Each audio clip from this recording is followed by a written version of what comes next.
We are here with William from Mirra Coffee. Will. Do you mind doing a quick intro? Give 3 words to describe your coffee company. I'm Will. I'm the founder of Mirra. I started it just about 2 years ago in late December of 2022. We're still pretty new. Based currently out of Kingston, New York, where we're the American Nordic roastery. So our priorities in sourcing and roasting are aligned in that direction. And then 3 words, say bright, beautiful, true. Moment of truth. What was the coffee that was included in this season of Leaderboard? The coffee is a super beautiful and unique semi-washed Caturron from super talented producer Norbey Quimbayo, who I've been working with a lot this year. It's interesting in several ways. Firstly, in terms of processing. So at Mirra, we just try to prioritize super clean, super well processed, and generally minimally processed lots. This is our first anaerobic, but it's a super short anaerobic fermentation. It's only 12 hours. So it's unique in the short duration of its fermentation. I'd say it's affected the cup in a really positive way. The rest of fermentation was a typical aerobic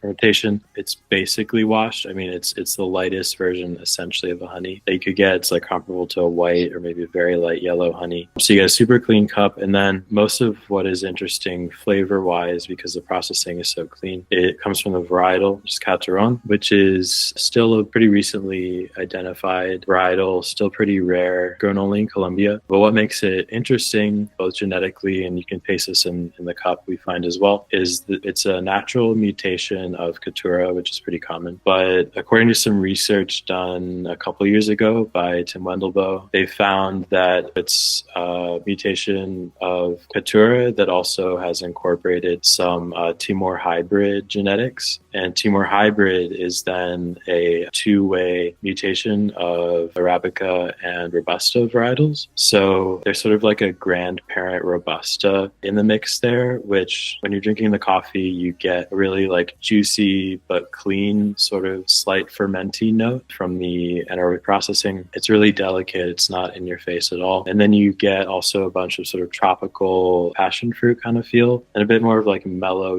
red fruit, pomegranate kind of feel. Then there's also a slight savory depth to it, which I think definitely comes from that roughly 1/4-5 Robusta genetics that you have in there. So it's a super interesting blend of genetic heritage to the Caturron, and then also a really unusual in terms of processing. We're super happy to submit it. I think the processing and the genetics show up really clearly in the cup, which is the goal, or hopefully the idea is to not be too easy for people to pick out. If you look at the beans though, do you think there's clues? Yeah, so in terms first of visuals relating to processing, I really don't think once it's roasted, even when it's green, it's so clean that it basically looks like any other washed coffee. There's a slight pigmentation, like a slightly darker quality to say like Norbey's other lots that are just plain washed that you would only notice if you have roasted both of them. So there's nothing really visually that I think would give you a clue to the processing. And then in terms of varietal, I think it's pretty easy to tell if you're familiar that it's like some sort of Bourbon based on like the round but not too pointy, not too big, not too small, sort of in the middle Bourbon quality. This Caturron is a Bourbon descendant. The Robusta doesn't really show up visually. You can tell that it's definitely a denser bean. You can tell it has some altitude on it. It's grown at 1,800 meters above sea level. So I think visually you could tell that it's